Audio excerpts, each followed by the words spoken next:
नमस्कार, स्वागत है आपका JBN 24 न्यूज में। मैं हूं राशि। आइए नजर डालेंगे अब तक की कुछ बड़ी खबरों पर।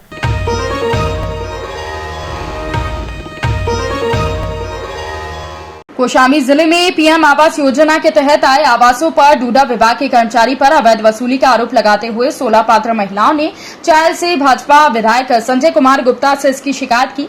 महिलाओं ने डूडा कर्मचारियों और गांव के दलाल पर 25,000 अवैध वसूली का आरोप लगाया। इतना ही नहीं, पैसे देने पर आवास गिरवाने की धमकी दी, जिनका संज्ञान लेते हुए विधायक चायल विकास भवन स्थित डूडा ऑफिस पहुंचे। विधायक ने ऑफिस में मौजूद कर्मचारियों को जमकर लताड़ा, पूछा कि जब पहले लिस्ट में जो लोग अपात्र थे वो 5वीं लिस्ट में कैसे पात्र हो गए। विधायक ने आरोप लगाते हुए मीडिया कर्मियों से कहा कि हमने जो जांच की है उसमें कई लोग ऐसे हैं जो 8 कमरे के पक्के मकान में रहते हैं। इतना ही नहीं, कई लोग तो अपना मकान भाड़े पर दिया है। आवास के नाम पर भ्रष्टाचार करने वाले की शिकायत विधायक ने जिला प्रशासन से लेकर शासन तक में की है। इसके पहले भी चायल विधायक ने डूडा अधिकारी पर भ्रष्टाचार के आरोप लगाए थे। इसके बाद शासन ने मामला संज्ञान में लेते हुए अधिकारी के खिलाफ जांच बैठा दी और डूडा अधिकारी सुधाकांत मिश्रा को बगल में जनपद फतेहपुर में अटैच कर दिया। लेकिन कार्रवाई के बावजूद भी डूडा विभाग में भ्रष्टाचार रुक नहीं रहा। विधायक जी, आज आपको विकास भवन आना पड़ा था, क्या कारण थे, क्या खुलासा किया? देखिए, ऐसा है कि कल मेरे कार्यालय में, चूँकि कार्यालय कोरोना के कारण बंद रहता था, कोरोना कर्फ्यू चल रहा था, तो 16 महिलाएं हमारे नगर पालिका परिषद भरवारी की आई थी। तो मुझे स्टाफ ने फ़ोन करके बताया, मेरी बातचीत कराई। वो 16 महिलाओं का आरोप था कि प्रधानमंत्री आवास योजना में हम लोगों से पैसे की मांग की जा रही है और पैसा न देने पर हम लोगों को कहा जा रहा है कि आवास कैंसिल करा दिया जाएगा। उसमें कुछ महिलाएं ऐसी थी जिनको पहली किस्त मिल चुकी थी, जिनसे 10-10 हज़ार रुपया लिया जा चुका था। आगे दूसरी किस्त के लिए और 25-25 हज़ार रुपये की मांग हुई और उनसे ये भी कहा गया कि अगर पैसा नहीं दोगे तो जो पहली किस्त तुमको मिली है, वो जो भी निर्माण हुआ है उसको गिरवा दिया जाएगा। हमने पूछा कौन लोग थे, तो बोले साहब डूडा का एक आदमी था, कोई साहब डूडा से आए थे और 2 लोग गांव के थे। तो मैंने आज सुबह छानबीन करना शुरू किया।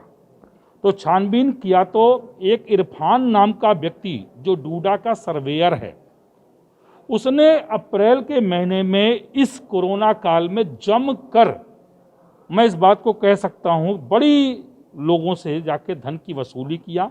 चूंकि वो सर्वेयर है, जियो टैगिंग वही करता है।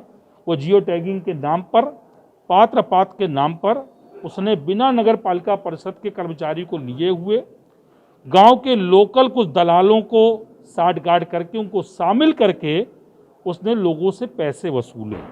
आज सुबह मेरी छानबीन में ये भी आया, ऐसे लोगों को आवास दे दिया गया जिनके 3-3 मंजिला मकान हैं, जिनके मकानों में कई किराएदार रहते हैं और एक घर में, मेरे पास प्रमाण है, एक घर में 3 लोगों को आवास दे दिया। मतलब पिता को भी दे दिया, पुत्र को भी दे दिया, उसके भाई को भी दे दिया और वो कम से कम आप सोचिए कि 7 से 8 कमरों के पक्के मकान में निवास करते हैं। तो उसको संज्ञान में लेते हुए डीएम से वार्ता हुई। डीएम ने कहा मैं सूची मंगा के चेक करता हूं। इसके पहले कई बार मैं सूची मंगवा के चेक कर चुका हूं। यहाँ पे इसके पहले जो पीओ था डूडा का, सुधाकांत मिश्रा, वो इस गिरोह का सरगना था, जिसकी शिकायत प्रमाण के साथ मैंने शासन में की थी। शासन ने उसके खिलाफ कार्रवाई भी किया था और वो यहाँ से हटा के संबद्ध किया गया फतेहपुर से। उसकी जांच भी चल रही है। मगर वो सुधाकांत मिश्रा का रैकेट आज भी कौशाम्बी में चल रहा है।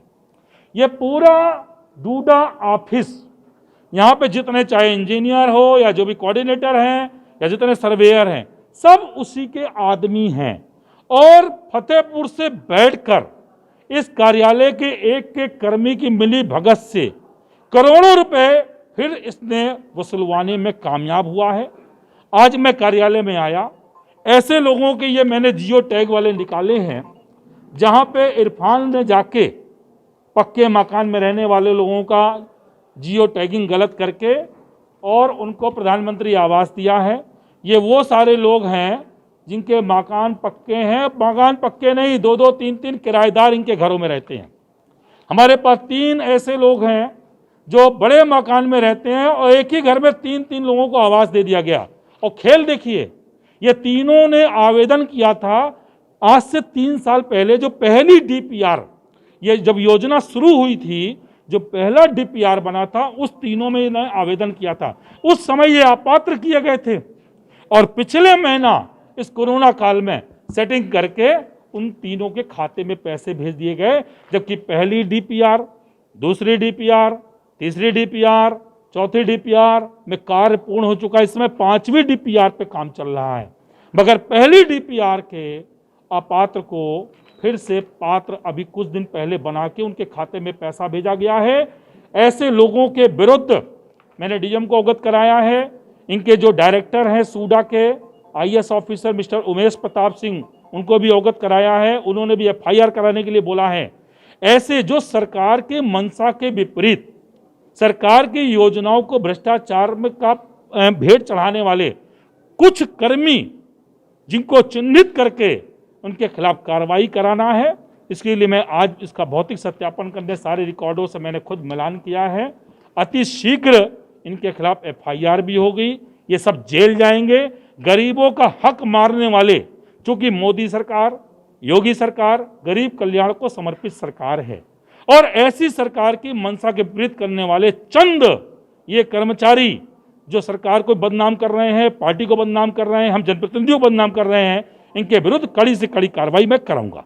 क्या कारण थे, क्या खुलासा किया? देखिए, ऐसा है कि कल मेरे कार्यालय में, चूंकि कार्यालय कोरोना के कारण बंद रहता था, कोरोना कर्फ्यू चल रहा था, तो 16 महिलाएं हमारे नगर पालिका परिषद भरवारी की आई थी।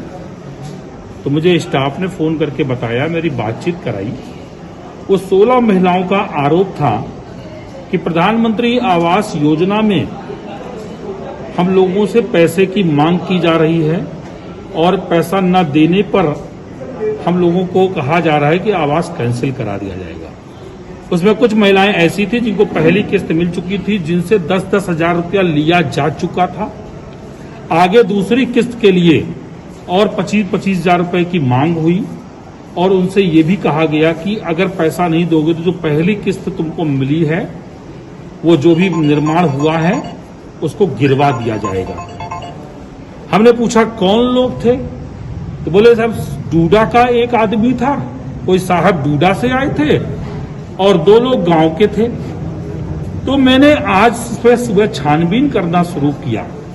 तो छानबीन किया तो एक इरफान नाम का व्यक्ति जो डूडा का सर्वेयर है, उसने अप्रैल के महीने में इस कोरोना काल में जमकर, मैं इस बात को कह सकता हूं, बड़ी लोगों से जाके धन की वसूली